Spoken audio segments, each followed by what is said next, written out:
BFM Business, BFM Crypto, le club.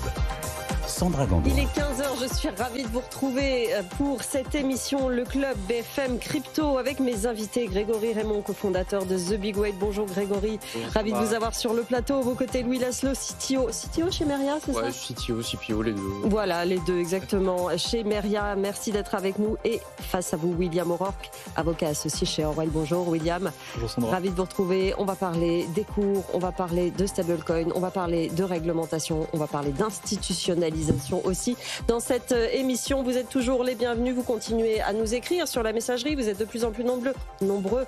crypto@bfmbusness.fr. Vous savez, on répond à vos questions tous les jeudis entre 15h et 15h30. Le club BFM Crypto, c'est parti.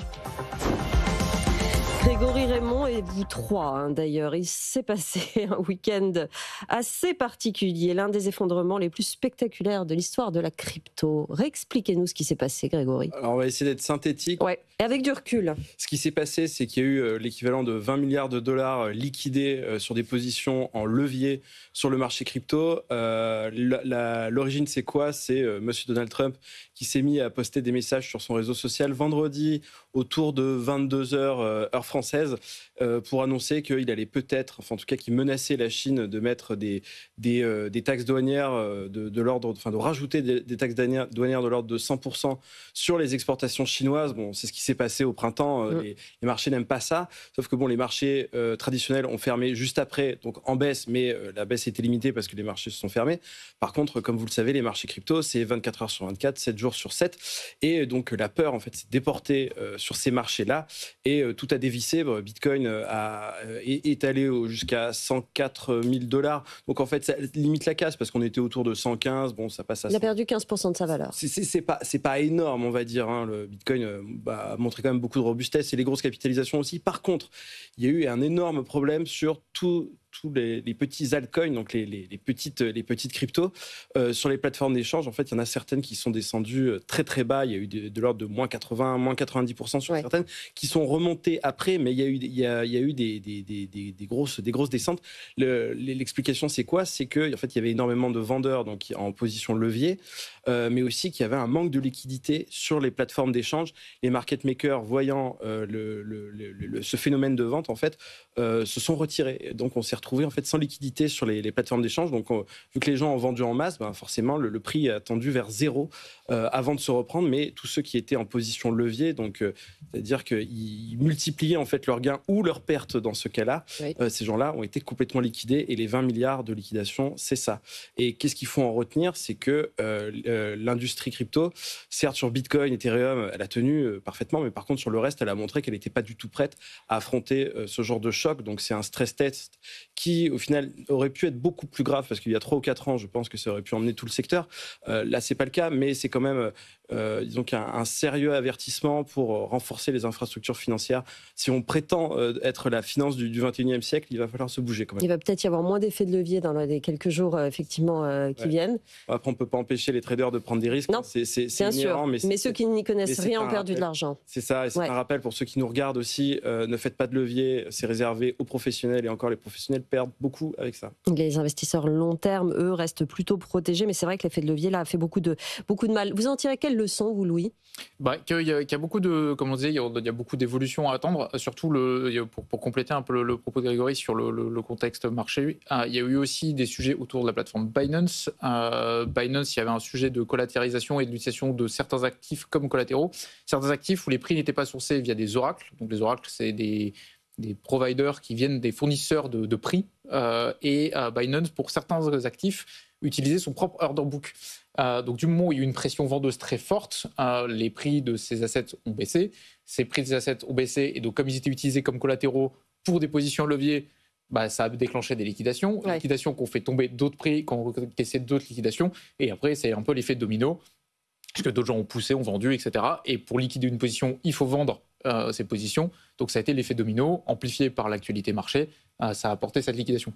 Ce qui est vraiment important à retenir, c'est que même si on a encore des évolutions à tenir, la liquidation qu'on a eue ce week-end est bien plus élevée que ce qu'on a eu au moment du crash FTX, est bien plus élevée au moment du Covid en 2020, c'est déjà loin, et l'industrie, même si certains actifs ont pris un un recul de prix significatif. On peut même certains jusqu'à 97 ou 98% sur quelques minutes. Le marché ce matin ou ces derniers jours s'est bien relevé. Ça veut dire que le secteur est plus solide, c'est ce que vous voulez dire. Plus robuste, plus mature, plus résilient et plus résilient. Et ce phénomène a été levé. Et très rapidement, Binance a pris des conclusions, a mis en place un plan d'action, a pris aussi à annoncer des mesures pour compenser les pertes d'un certain nombre d'acteurs dans des montants qui sont colossaux. On parle de plusieurs millions pour compenser les pertes des utilisateurs. Donc les plateformes sont aussi plus robustes. On n'a pas eu un FTX bis ce week-end. On a des acteurs qui ont pris leurs responsabilités, qui couvrent les pertes, qui assurent, etc. Donc gardez aussi, on a encore du chemin à parcourir sur des infrastructures de marché, mais on a aussi des acteurs qui sont plus robustes, qui sont plus matures, qui prennent plus rapidement les conclusions d'échecs et qui mettent en œuvre un certain nombre de mesures. Mais quand même, Binance a mis en place un plan de dédommagement de l'ordre de 300 millions de dollars quand même pour compenser les pertes et les problèmes qu'il y a eu sur sa plateforme. Faut quand même avoir les poches profondes pour se permettre ça. Hein. Toutes les plateformes n'auraient pas pu le faire, ça que vous voulez dire, notamment les acteurs français. Par chance, en France, nous n'avons pas de plateforme d'échange, donc il n'y a pas ce problème-là. Mais effectivement, oui, c'est un problème. William, qu'est-ce que vous en tirez comme leçon ? D'un point de vue réglementaire, il y a deux choses, un peu de manière préventive et répressive. Sur le plan préventif, on parlait tout à l'heure un des sujets en crypto qui est que ce type de plateforme, en tout cas jusqu'à récemment, elle donne accès à des produits extrêmement risqués sans forcément filtrer leur clientèle. Ce qui est quelque chose qui est en fait un peu inimaginable dans le monde de la finance régulée traditionnelle et dans le futur monde de la crypto régulée en Europe.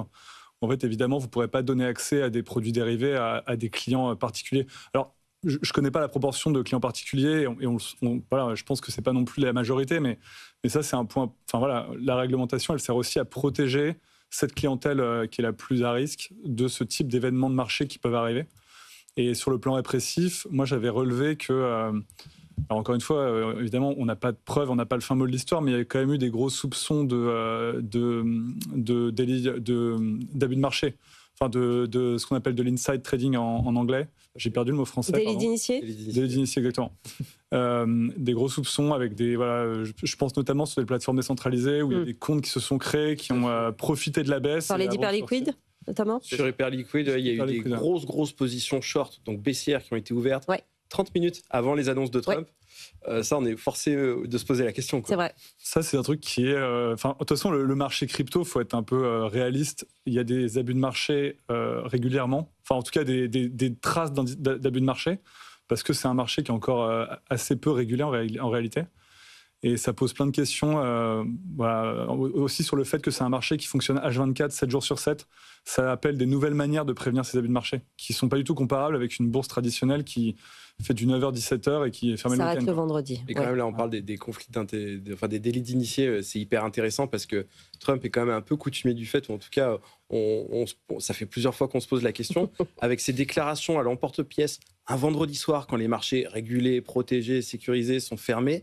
Donc il se passe un peu n'importe quoi le week-end. Et ce qui est drôle, c'est que Trump a communiqué dimanche dans la journée en gommant un peu tout ce qu'il avait dit, en disant bon, ça va être un peu plus simple et tout, machin. Enfin, on va pas aller au clash avec la Chine. Résultat, les marchés traditionnels, quand ils ont ouvert lundi, c'était OK. Mais tout le monde s'est fait liquider en crypto. Quoi. Oui, c'est ça, effectivement. Est-ce que, une fois tout cela dit, ça a porté atteinte de façon générale au marché crypto ou au contraire, ça a rassuré sur certains aspects, Louis ? Je pense que ça vient s'inscrire dans là où on a une force à jouer en Europe. C'est que ce qui se passe aujourd'hui en Europe, c'est que il n'y a quasiment aucune plateforme qui propose de produits dérivés parce que la réglementation l'interdit. Quand ça va être le cas, c'est plutôt très encadré et on tombe sur la même réglementation que les marchés traditionnels. Les plateformes qui proposent des produits dérivés tombent sous le coup de la réglementation de la finance traditionnelle, donc avec un encadrement plutôt strict. Deuxième sujet, on parle des abus de marché. En Europe, dans MiCA, il y a un sujet quand même très fort et un gros angle sur les abus de marché, la surveillance de marché, etc., par les plateformes. Donc, une fois de plus, ça pousse dans le sens de notre force en tant qu'Européens, c'est qu'on essaye d'encadrer, de protéger l'investisseur, et on a une force à jouer en Europe, là où ce n'est pas le cas aux États-Unis, ou de manière totalement décentralisée sur une plateforme comme Hyperliquid. Donc je pense que c'est vraiment un des points, et là où on a tendance à se flageller sur la réglementation européenne et se punir de la réglementation européenne, pour une fois, on peut le regarder dans le sens, la réglementation européenne nous protège les investisseurs, et ce qui s'est passé a des effets très limités sur l'investisseur européen de par la réglementation. Une situation de risque qui a montré peut-être pour la première fois concrètement les vrais effets de MiCA dans le bon sens du terme, William. Oui, tout à fait. Moi, je suis totalement d'accord avec ce que tu viens de dire. Voilà, MiCA, encore une fois, on peut en reparler. Il y a toujours une question d'équilibre qui n'est pas forcément optimale pour l'instant, mais en tout cas, c'est en train de créer des conditions de marché qui sont très protectrices et qui sont surtout propres, entre guillemets, enfin, le terme est à mettre entre guillemets. Voilà, sur les abus de marché, il y a un vrai travail parce qu'on est au tout début. Hein. En effet, c'est prévu dans MiCA, mais entre ce que prévoit MiCA et le jour où ce sera vraiment bien appliqué, il va se passer quelques années, parce que encore une fois, c'est extrêmement complexe en pratique à mettre en œuvre. Et surtout, il y a un effet, au risque d'être un peu redondant, il y a un effet de marché. C'est-à-dire que si vous avez 2 acteurs qui luttent contre l'abus de marché sur 100, c'est invisible pour le client, quoi. Mais à terme, oui, on aura probablement une sorte d'espace régulé et protecteur en Europe grâce à MiCA, quoi. On a aussi des bonnes nouvelles dans cette émission et on parle d'Amundi, Grégory Raymond, qui se lance enfin sur les cryptos. C'est une information exclusive publiée cette semaine par The Big Whale. Effectivement, Amundi, donc le plus gros gestionnaire d'actifs européen, donc c'est 2000 milliards de dollars. C'est 5 fois plus petit que BlackRock, mais c'est quand même énorme. Donc il se lance dans le Bitcoin, en tout cas dans les ETF, enfin les fonds indiciels, une sorte de fonds indiciel Bitcoin à partir de 2026. Donc c'est une excellente nouvelle et on a envie de dire enfin.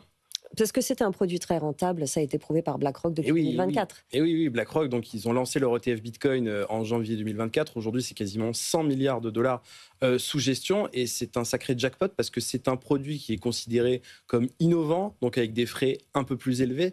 Donc c'est une machine à cash et Amundi l'a bien compris. Il n'y avait pas déjà des produits de ce genre en Europe ? Si. Il y a plein d'acteurs qui sont présents depuis 2015, 2016. On peut en citer plusieurs. CoinShare, Bitwise, 21Share. Mais bon, ces entreprises n'ont pas l'impact d'Amundi. Ce sont des beaucoup plus petits acteurs. Actuellement, CoinShare, qui est le leader européen, c'est 4 milliards de dollars sous gestion en crypto. Donc quand on regarde du côté des États-Unis, c'est vraiment tout petit.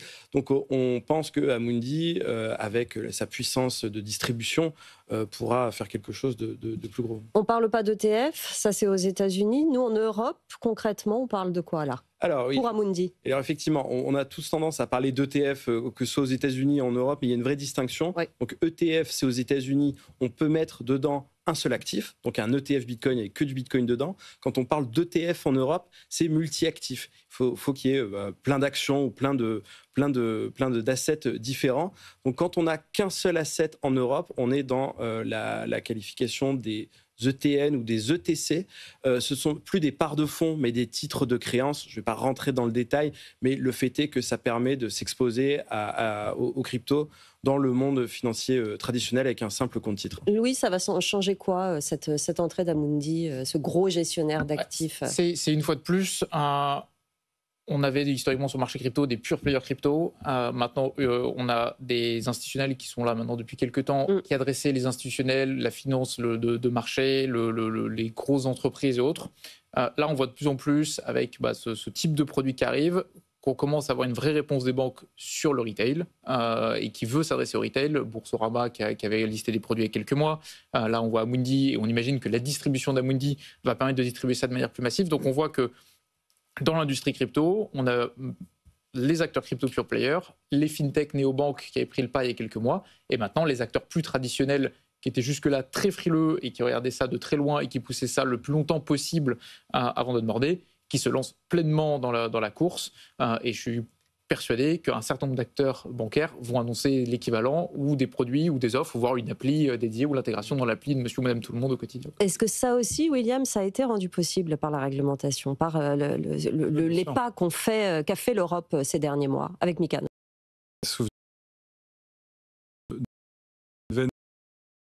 Blockchain Week, je pense qu'à l'époque était place de la Bourse, où il y avait justement les juristes et des personnes de la direction de tous ces acteurs bancaires, etc., qui disaient de toute façon, tant qu'il n'y a pas MiCA, on ne bouge pas une oreille, parce que c'est une évidence. Je veux dire, il y aurait eu un trop gros écart entre à la fois sur le plan réputationnel et sur le plan réglementaire, entre ce qu'ils ont l'habitude de faire et ils n'allaient pas aller sur un marché faiblement régulé. En fait, ça n'avait aucun sens. Donc oui, la réglementation le permet, et ça permet de reboucler sur les abus de marché tout à l'heure, qui est encore une fois une partie assez méconnue de la réglementation par le grand public, parce que la prévention des abus de marché, ça permet justement d'avoir un prix qui est juste, et un prix qui est un vrai prix de marché. Et en fait, c'est nécessaire, parce que quand vous distribuez un ETN ou un ETC Bitcoin, vous n'avez pas... Enfin, je veux dire, à la fin, le prix de votre ETC ou de votre ETN, il dépend de ce qui se passe sur ces plateformes d'échange.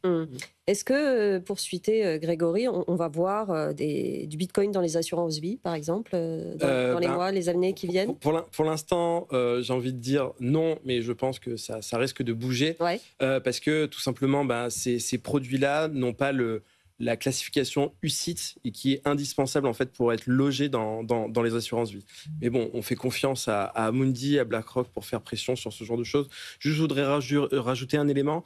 Selon nos informations, c'est CACEIS, donc qui est filiale du Crédit Agricole, qui devrait en fait assurer la conservation des cryptoactifs d'Amundi. Donc on voit bien quand même la convergence et les grandes banques qui arrivent. Citigroup aussi. Oui, qui a annoncé cette semaine pour lancer un service de custody, donc de conservation. Pour 2026 aussi. Pour les institutionnels, pour 2026. Ils se disent qu'ils veulent concurrencer Coinbase. Ils se disent qu'ils veulent concurrencer tout ce monde qui se lance. On a eu JP Morgan qui a annoncé se lancer pour une plateforme de trading. Donc là, on n'est même pas sur la conversation quelques mois. CACEIS aujourd'hui propose de la conservation depuis un certain temps. C'est un des premiers acteurs MiCA d'ailleurs qui a été récompensé du Sésame. Donc voilà, c'est le secteur bancaire y va. C'est plus une question. Le secteur bancaire traditionnel y va.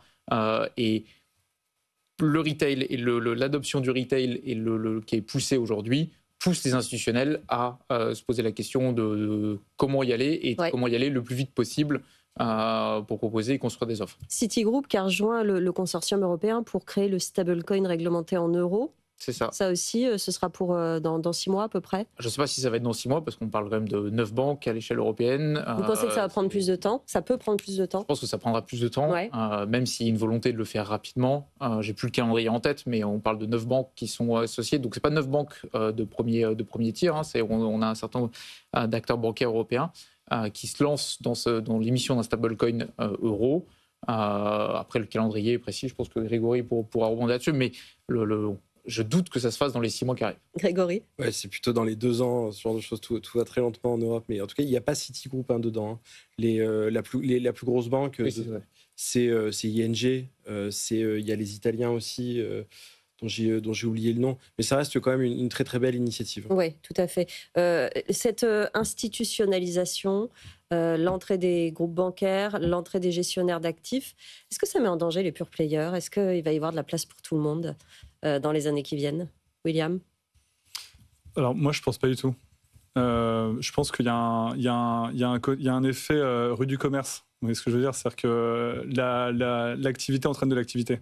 Et je pense que, par exemple, c'est quelque chose qu'on entend depuis des années. Alors après, c'est un simple avis d'avocat. Je suis ni expert en économie, mais je pense qu'au contraire, il va y avoir de la place il y a de la place aujourd'hui pour des personnes qui, au fond, font la même chose. À la fin, on vend du Bitcoin, mais on le vend différemment. Et moi, je trouve qu'un acteur qui fait comme Meria, par exemple, qui va proposer des produits spécifiques sur le staking, etc., a une offre différente d'un autre acteur qui va être plus dans le conseil, un autre qui va faire plus de l'investissement programmé.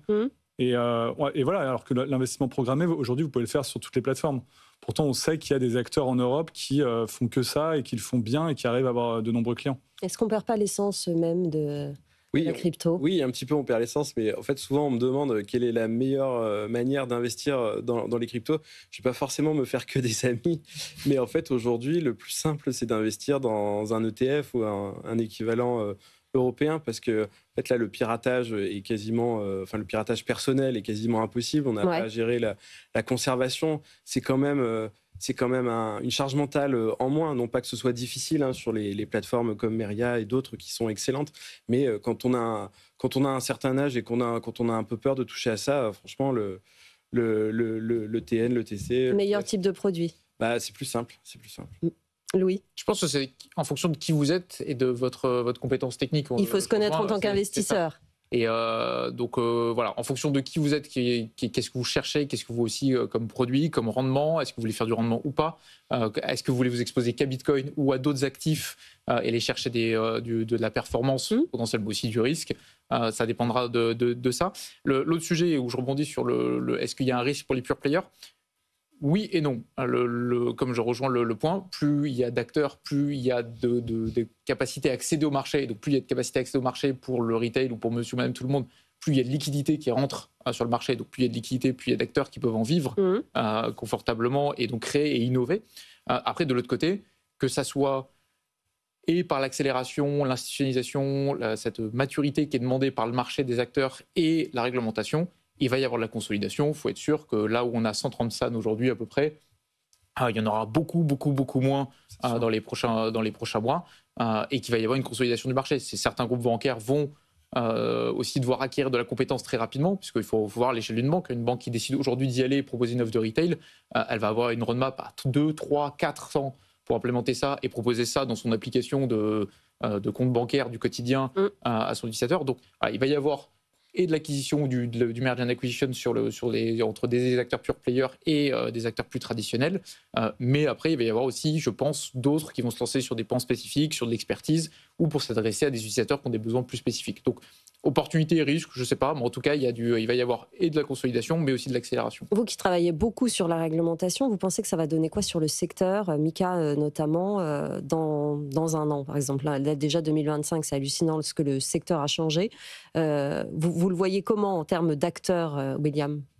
En fait, aujourd'hui, comme tu l'as dit, Louis, il y a 130 SAN. Alors, en réalité, il y en a 130, parce qu'il y en a 30, c'est soit des filiales, soit des acteurs étrangers, donc qui vont demander leur CASP, qui vont rester CASP, mais ils ne seront pas forcément CASP en France. Là, il y avait le forum FinTech avec l'AMF et la CPR la semaine dernière, où l'AMF, aujourd'hui, ont annoncé qu'ils avaient une vingtaine de dossiers en cours d'instruction. Il y a 8 CASP agréés, je crois, aujourd'hui. Donc, on va dire une trentaine d'acteurs. Je pense qu'il y en aura peut-être une quarantaine max fin 2026, sachant que le délai est de plus de 9 mois entre le début et la fin on va dire du processus. Donc oui, il va y avoir une réduction de plus de 60% du nombre d'acteurs. Après, moi, c'est pas quelque chose qui me choque. Et encore une fois, je dis souvent, on n'est pas en train de fermer les charbonnages de France. C'est-à-dire que ces gens-là vont travailler ailleurs dans d'autres boîtes. Je suis pas très inquiet pour le secteur à ce niveau-là. Oui, c'est bien de le dire, effectivement. Il nous reste 3 minutes. Vous vouliez revenir sur la trésorerie des entreprises, Louis, et notamment le fait que les entreprises sont de plus en plus nombreuses à faire appel aux cryptos pour aller dans leur trésorerie. C'est intéressant parce que sur ce plateau, on a reçu des crypto treasury companies en Solana, en Ether, en Bitcoin. Ils sont tous très très confiants sur l'avenir quand la crypto est au top.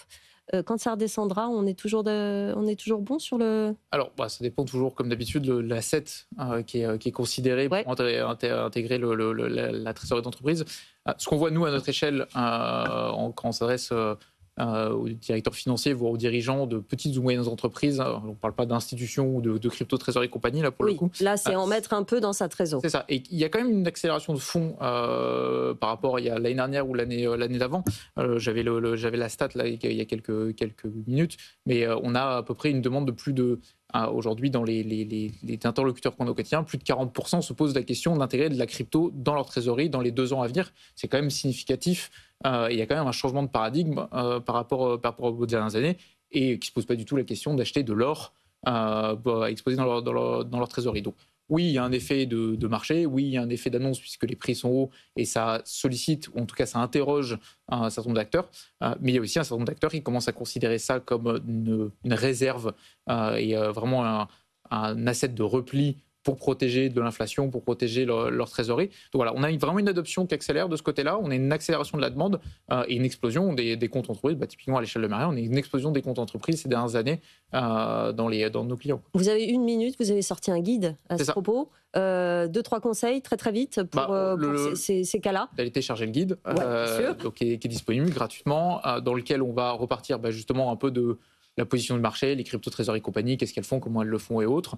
Ce n'est pas réservé qu'à ces acteurs-là. C'est possible de le faire à une moindre échelle. Comment le faire bien comment le faire bien dans l'acquisition, le choix d'une plateforme, mais aussi comment aller gérer les essentiels pour une entreprise, la comptabilité, la fiscalité, et comment se faire bien accompagner. Donc voilà, on a essayé de couvrir tout ça dans ce guide-là qui est disponible sur notre site internet. Et Grégory, votre avis pour finir sur cette tendance? Nous aussi, on a un rapport dessus qui explore le modèle économique en fait, de ces sociétés-là. Mais oui, c'est une vraie tendance. C'est une vraie tendance, par contre, gare au marché, parce que certaines commencent à être, disons, valorisées moins que le nombre de cryptos qu'elles détiennent en bourse. Donc, donc la bulle commence un peu à...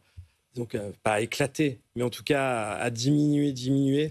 Et donc, quand on fait un pari vraiment très, très risqué là-dessus, il faut faire attention, quoi. Merci, messieurs, pour cette émission. Grégory Raymond, cofondateur de The Big Whale. Louis Laszlo, CTO chez Meria. William O'Rourke, avocat associé chez Orwell. Merci d'être venu. Émission à retrouver en podcast et en replay sur notre appli, sur notre site. Je me dépêche, je vous laisse entre les mains de BFM Bourse. Passez une très bonne journée sur BFM Business. BFM Business, BFM Crypto, le club.